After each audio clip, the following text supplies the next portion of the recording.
Probable rencontre ce mercredi à Luanda entre le chef de l'État Félix Tshisekedi et son homologue rwandais Paul Kagame.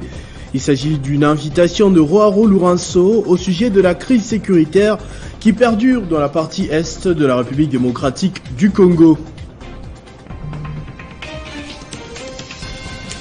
Le FMI a annoncé un accord avec le gouvernement en vue de l'achèvement de la 3e revue dans le cadre de l'accord au titre de la facilité élargie de crédit évaluée à environ 200 millions de dollars. Les sujets ont été abordés lors d'un point de presse ce mardi au ministère des Finances. Il n'y aura pas des ruptures des stocks ni des spéculations des prix pendant les festivités de fin d'année. L'assurance et des opérateurs économiques à l'issue d'une rencontre avec le ministre intérimaire de l'économie nationale.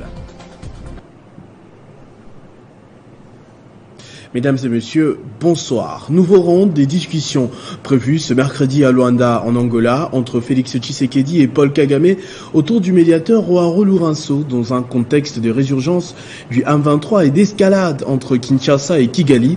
Il s'agit d'une rencontre de la dernière chance qui vise à désamorcer la crise. L'on signale la présence à ce sommet du Congolais Denis Sassou Nguesso ainsi que du Burundais Ndayishimiye. Le chef de l'État Félix Tshisekedi fera-t-il le déplacement de Luanda? La question reste pendante jusqu'à l'heure actuelle. La République démocratique du Congo bénéficie du soutien du Royaume de Maroc face à cette agression rwandaise. Message de l'ambassadeur marocain Rachid Agassim, reçu ce mardi 22 novembre par le premier vice-président du Sénat, Edi Mundela Kankou. Ce soutien du royaume chérifin a été réaffirmé par l'ambassadeur extraordinaire et plénipotentiaire de Sa Majesté le Roi du Maroc, Rachid Agassim, reçu par les premiers vice-présidents du Sénat, Edi Mundela Kankou, qui a une fois de plus condamné le silence et l'indifférence de l'Union africaine et de la communauté internationale. L'hôte du numéro 2 de la Chambre haute du Parlement a révélé que les questions relatives à la coopération bilatérale entre les deux pays ainsi que la constitution du groupe d'amitié ont été également évoquées. On a échangé bien évidemment sur les relations bilatérales, mais principalement sur la constitution du groupe d'amitié au niveau des Sénats entre la RDC et le Maroc. Et ça, c'est une très bonne nouvelle pour nos deux institutions. Et ils seront amenés bien sûr à travailler pour davantage de développement entre les deux pays frères et amis. Surtout les secteurs importants comme l'agriculture, comme l'énergie, la santé, le numérique et l'éducation. Moi, j'ai été vraiment ravi et agréablement surpris. C'est une personne proactive. Il a très bien réagi parce qu'il a déjà constitué le groupe d'amitié. Avant de se séparer, Edi Mundela Kankou a remis à son hôte la liste de tous les sénateurs congolais qui ont adhéré au groupe d'amitié entre le Royaume de Maroc et la RDC. 5000 jeunes dans la province du Sud Kivu décident de rejoindre les forces armées de la République démocratique du Congo. C'est là suite à l'appel à la mobilisation générale du président de la République. Ils ont été présentés au gouverneur de province, Théo Ngwabidje Kassi, par le commandant de la 33e région militaire des FARDC. Chant, pas de danse pour booster la morale de ces jeunes hommes et femmes qui viennent de s'enrôler dans les rangs de l'armée congolaise pour servir sous les drapeaux et défendre l'intégrité du territoire congolais violé par les terroristes du M23. La province du Sud Kivu répond donc à l'appel du chef de l'État et commandant suprême des forces armées de la RDC et de la police nationale congolaise, Félix Antoine Tshisekedi, à l'enrôlement des jeunes au sein des FARDC pour défendre la nation face à l'agression dont le pays est victime dans sa partie est. Le gouverneur du Sud Kivu, Théo Ngwabidje Kassi, s'adressant aux nouvelles recrues, a lancé au nom du chef de l'État l'enrôlement massif des jeunes pour une mobilisation générale. Il répond au message de son Excellence, Monsieur le Président de la République, commandant suprême des FARDC, qui a demandé à la population du Sud Kivu et la population congolaise, tous de se mobiliser et rendre service au sein de l'armée. C'est un appui très important aujourd'hui pour nos forces armées qui font face aujourd'hui à l'agression dont notre pays est victime. Et vous avez vu, ils sont tous décidés et mobilisés effectivement à servir la patrie. Pour les commandants régions des FARDC, ce recrutement répond aux réformes de l'armée initiées par le gouvernement de la République. Gardez le moral, ayez le courage, l'amour du pays. Soyons tous mobilisés derrière le président de la République. Visiblement, ces jeunes se disent prêts à servir le pays. Pour subvenir aux cohésion de mon pays en combattant le mal, en défendant la justice, tout en faisant preuve de pitié, en travaillant avec la puissance. Pour l'occasion, le chef de l'exécutif provincial a exhorté toutes les couches de la population à vivre dans la cohésion, loin des velléités déstabilisatrices de la province, afin de combattre l'agresseur. La mobilisation est totale à travers la République, vous l'aurez compris. C'était également le cas pour le parti lumumbiste unifié à Kinshasa qui avait pris part à la grande marche des confessions religieuses et des associations de la société civile ce week-end. Cette formation politique a réaffirmé son soutien au chef de l'État et au FARDC.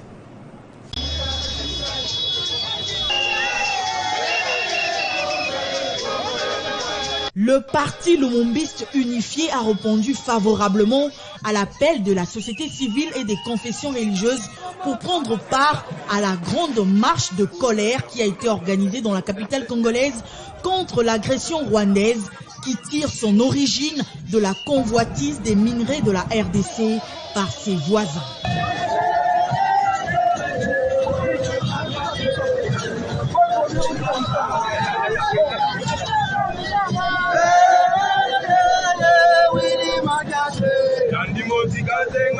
Des milliers de cadres et militants du PALU mobilisés derrière le secrétaire général, chef du parti, le professeur Willy Makiashi, ont réaffirmé leur soutien au FARDC et au commandant suprême, le chef de l'État Félix Tshisekedi. La marche qui est partie du Palais du Peuple a chuté au quartier général de la MONUSCO où un mémo a été déposé.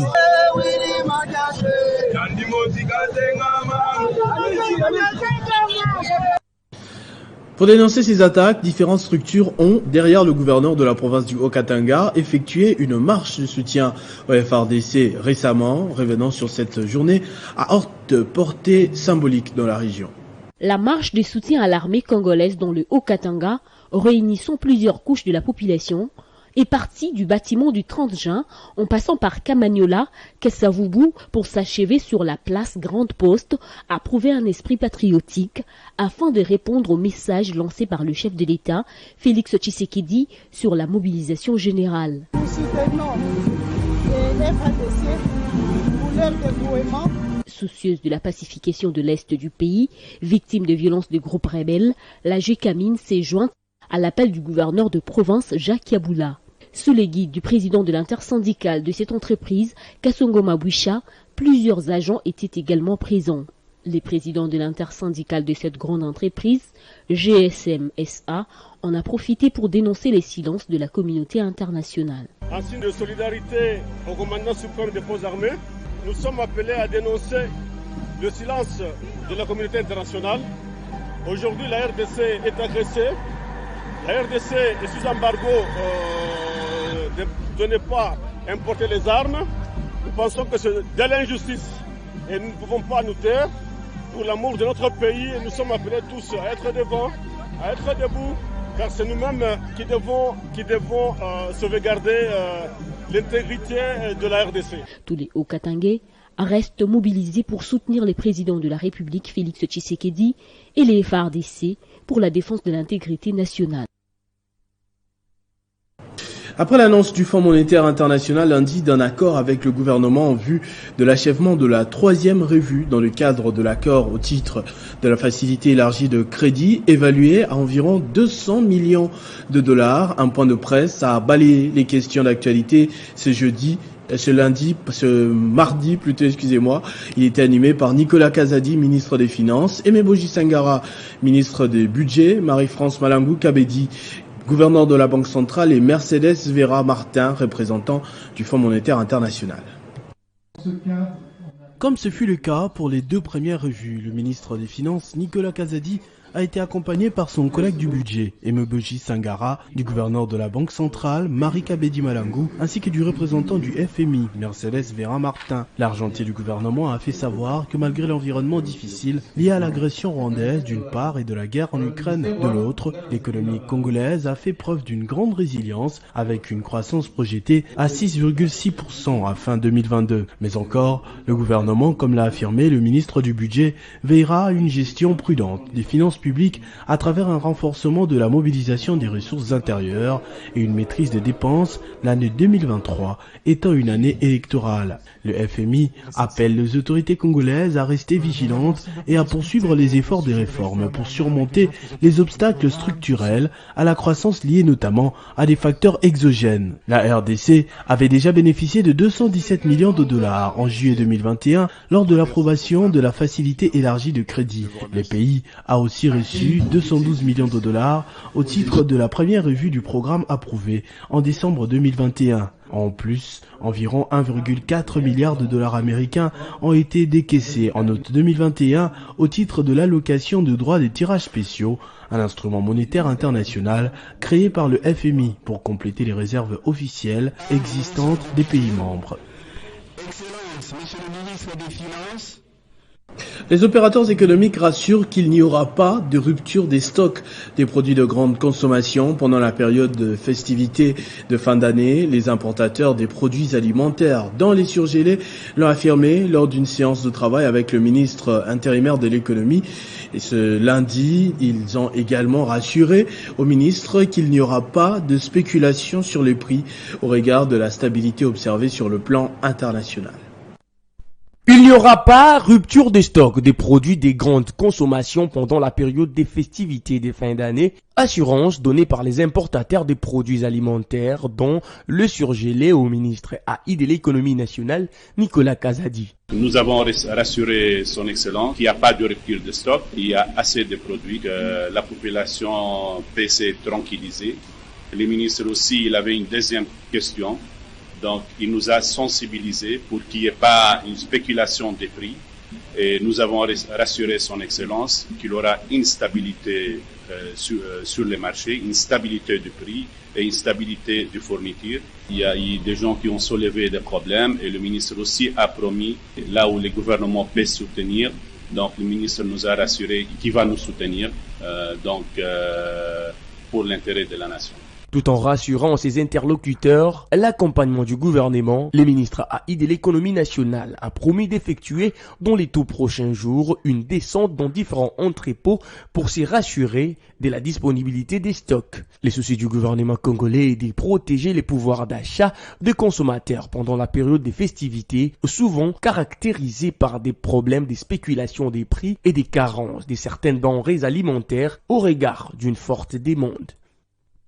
Avant de poursuivre ce journal, prenons ce communiqué du CESAC qui vient de nous tomber dessus. Communiqué officiel, il est demandé à tous les membres du Conseil supérieur de l'audiovisuel et de la communication, nouvellement investis par ordonnance présidentielle numéro 22/234 du 11 novembre 2022, de prendre part à la première réunion du Conseil prévue ce mercredi 23 novembre 2022 à 11h au siège du CESAC situé au premier niveau de l'immeuble Likasi, place Royale, dans la commune de la Gombe, signé à Kinshasa ce 22 novembre pour le bureau provisoire. Diatezoa Mpongi David Steve, doyen d'âge, président.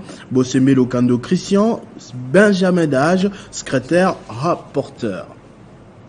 À la recherche scientifique et innovation technologique, le ministre José Mpanda Kabangu a présidé la cérémonie de signature de contrat de partenariat entre l'Institut géographique du Congo et la société Sokeriko pour la rénovation et la modernisation de ce centre et institut de recherche.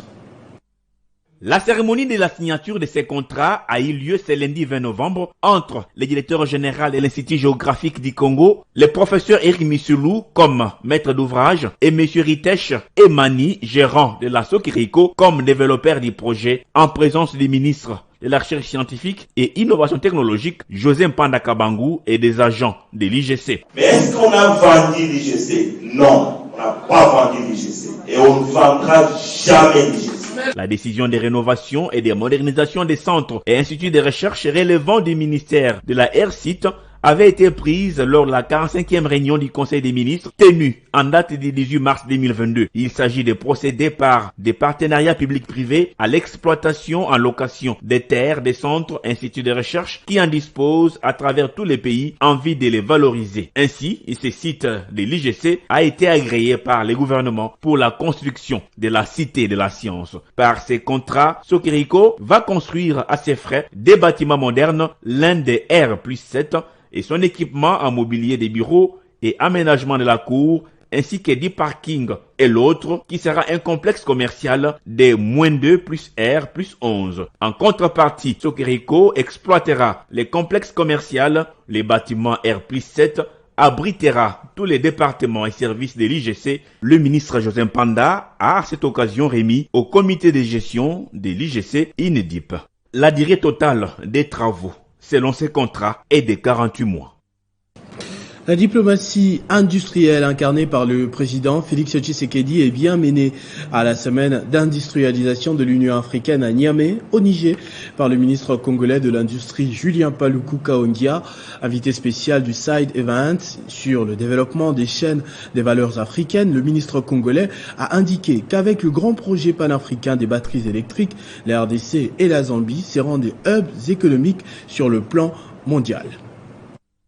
Le développement des chaînes de valeur régionales était au centre du Side Event organisé à Niamey au Niger en marge de la semaine d'industrialisation de l'Union africaine par la Commission économique des Nations Unies pour l'Afrique et le gouvernement congolais par l'entremise du ministère de l'Industrie. Le processus d'installation de la première usine de fabrication de précurseurs des batteries électriques, vision du chef de l'État Félix Tshisekedi, lancé lors du DRC Africa Business Forum dans le but de changer les économies africaines, a été partagé à cette occasion par le ministre de l'Industrie, Julien Paluku Kaongia, qui appelle les pays africains à la prise de conscience pour transformer leurs ressources naturelles. Le grand message que nous avons partagé avec l'ensemble des pays africains ici à l'occasion de la semaine d'industrialisation, c'est que l'Afrique doit considérer que ces matières premières n'ont pas servi à renforcer les économies africaines depuis 1960, à l'heure des indépendances. Les économies aujourd'hui sont tellement faibles que le produit intérieur brut de tous les continents africains est inférieur à celui de certains pays à travers le monde. Et donc cela est un indicateur qui nous interpelle, en tant qu'Africains, qu'il faut désormais commencer par créer des chaînes de valeur africaines. Et le président de la République, Félix Tshisekedi, a pris le taureau par la corne parce qu'il a l'ambition de devoir créer cette chaîne de valeur africaine autour d'une problématique mondiale qui se pose aujourd'hui, celle des batteries électriques. Et donc il a pris l'ambition de développer la chaîne de valeur avec la Zambie pour que tous les autres pays rejoignent les deux pays africains. Il faut aussi les politiques pour que l'ambition soit encadrée par et l'audacité et les politiques de manière à porter plus haut la voix de l'Afrique. Au cours de cette réunion stratégique à laquelle ont pris part les partenaires techniques et financiers qui ont réitéré leur engagement pour booster l'industrialisation du continent africain, la CEA a jeté des... La ministre de la Formation professionnelle et métiers, Antoinette Kipulu Kabenga, a procédé au lancement des travaux pour la construction d'un centre de formation professionnelle moderne dans le territoire de Kabea-Kamwanga, au Kasaï oriental, dans le cadre du projet de développement de 145 territoires dans cette partie du pays.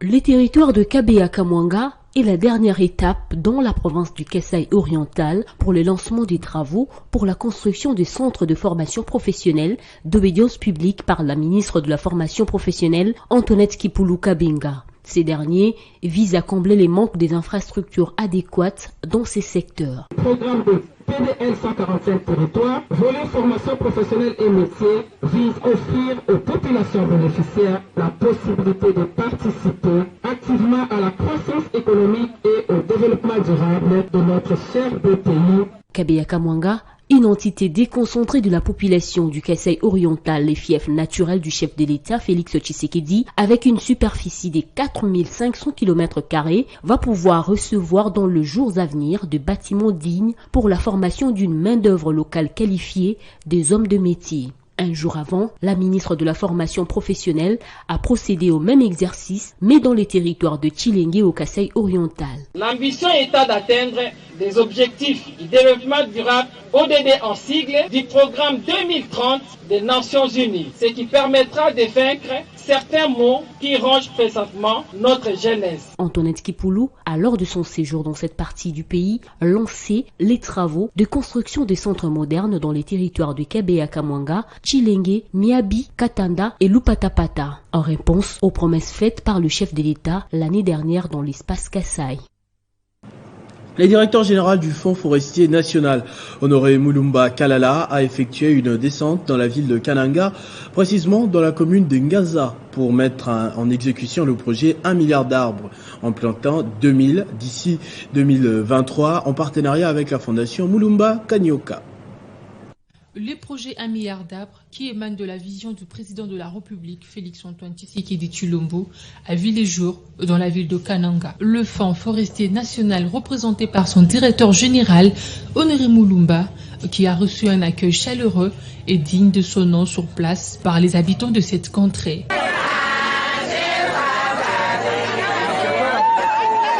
Il s'agit d'un site de 10 hectares situé dans la commune de Langanza. Environ 2000 arbres fruitiers seront plantés dans une durée d'une année à Konko, village situé à 15 km du centre-ville de Kananga par la fondation Mulumba Munyoka. Par ailleurs, le ministre provincial en charge de l'environnement n'a pas manqué de mots à l'égard du responsable de la structure ainsi que les directeurs généraux du Fonds forestier national. L'encourager, on a vu, on a palpé de propres yeux le travail qu'il est en train d'abattre. Nous saisissons l'occasion pour le féliciter, l'encourager pour qu'il puisse mener à bon port ce projet. Ici est de noter que l'exécution de ces projets est le résultat d'un constat amer fait sur le lieu par le président national de cette fondation, Mulumba Munyoka. Fils de Sakania et ministre des Sports et Loisirs, Serge Chiembo Kondé, président sortant de l'association socioculturelle des Benaloubembe, a passé le flambeau de la présidence de cette association des natifs de Sakania lundi à Kibala Mouleba Joseph. À cette occasion, le président sortant, Serge Kondé, a remis solennellement les bâtons des commandements à son successeur, Kibale Mouleba Joseph, en présence des membres de cette association socioculturelle. Et puis, ce mot de circonstance de Serge Kondé, le maillot jaune des Sakania, selon ses frères. Dans toute structure, dans toute famille, il y a la discipline. Nous avions demandé au comité de sages de Sakania de nous donner un calendrier pour organiser des élections crédibles et démocratiques afin que la population de Sakania finalement ait un comité élu démocratiquement. Face à la polémique soulevée par certains tireurs de ficelles qui tentent de s'aimer la zizanie au sein des Abelou en orchestrant des élections illégales et non statutaires, Serge Kondé précise. Ce qui s'est passé à Lubumbashi, c'est une confusion parce qu'ils ont violé la loi. Ils ont organisé des élections parallèles sans l'aval du président que je suis. Et en tant que président en fonction, j'avais fait un communiqué que vous avez eu à lire, annulant carrément ces élections-là. Et nous sommes tous des frères et sœurs, c'est-à-dire qu'il n'y a pas de membres qui se sont égarés. Se voulant conciliateur et unificateur, Serge Kondé appelle les frères et sœurs manipulés pour des intérêts politiciens de revenir à la maison, car, croit-il, la famille demeure unie et inséparable. C'est en toute beauté que cette cérémonie d'installation officielle du nouveau comité élu de l'association des Benaloubembe se clôture. Nouvelle adhésion à la Convention pour la République CRD. Les membres de l'ASBEL Kwango Bisso ont signé leur adhésion au parti de Christophe Mbosso dimanche à la Foire internationale de Kinshasa. C'était en présence du président national ad intérim du parti Joseph Mwina, Kia Ngebeni. C'est un accueil chaleureux réservé à des milliers de personnes, notamment le membre de l'ASBEL Kwango Bisso, conduit par leur président national Joseph Mwina Kengebeni, et qui ont accepté de soutenir la vision de l'initiateur du parti politique Convention pour la République CRD, également président de l'Assemblée nationale Christophe Mbosso Nkodia. La cérémonie s'est déroulée dimanche à Kinshasa, précisément à la Foire internationale Fikine, devant une foule immense composée du président national haï de ce parti, André Mavungu Mbunga, et des cadres et militants du parti. Il est clair que, bien avant la campagne électorale de 2023, le parti de Christophe Mbosso Nkodia s'aligne en ordre de bataille. Kabé qui a adhéré, nous pensons qu'il y a beaucoup de gens qui ont des ambitions. Nous allons voir avec eux comment nous devons travailler ensemble, comment nous pouvons avoir aussi quelques candidats crédibles de Kabé, et ils seront alignés sur les listes du parti pour que nous ayons... Et les adhérents justifient cette adhésion par les soucis de soutenir la vision de Christophe Mbosso Nkodia et celle du président de la République à travers la Convention pour la République. Nous l'avons choisi par sa sagesse.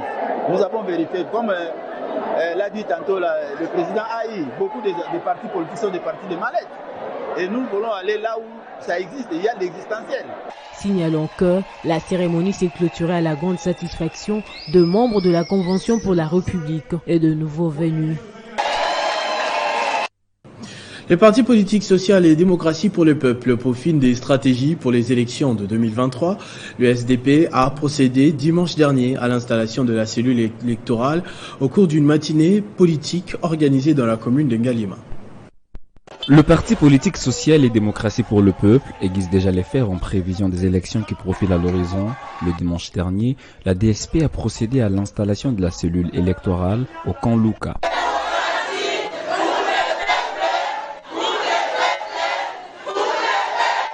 Au cours de la même matinée politique, pays a condamné avec la dernière énergie l'agression rwandaise sur le sol congolais sous couvert le M23. Nous savions tous qu'à ce moment ici, notre pays est agressé. Mais cela met empêché à ce que les élections soient organisées. Nous sommes réunis en ce jour pour commencer à installer nos cellules électorales.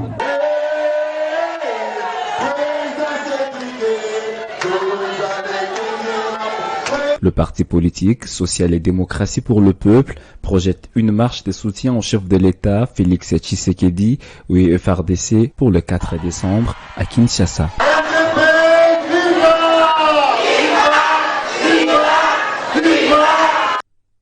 Ce journal est terminé, je vous en rappelle tout de suite les principaux titres. Probable rencontre ce mercredi à Luanda entre le chef de l'État, Félix Tshisekedi, et son homologue rwandais, Paul Kagame. Il s'agit d'une invitation de Roarou Lourenço au sujet de la crise sécuritaire qui perdure dans la partie est de la République démocratique du Congo. L'on ne sait pas encore s'il s'y rendra. Le FMI a annoncé un accord avec le gouvernement en vue de l'achèvement de la 3e revue. Dans le cadre de l'accord au titre de la facilité élargie des crédits évalués à environ 200 millions de dollars, le sujet a été abordé lors d'un point de presse ce mardi au ministère des Finances. Il n'y aura pas de rupture des stocks ni des spéculations des prix pendant les festivités de fin d'année. L'assurance et des opérateurs économiques à l'issue d'une rencontre avec le ministre intérimaire de l'économie nationale. À tous et à toutes, merci de votre attention soutenue. Restez fidèles au programme de votre chaîne Télé 50. Vivez heureux, vivez 100 ans, mesdames et messieurs.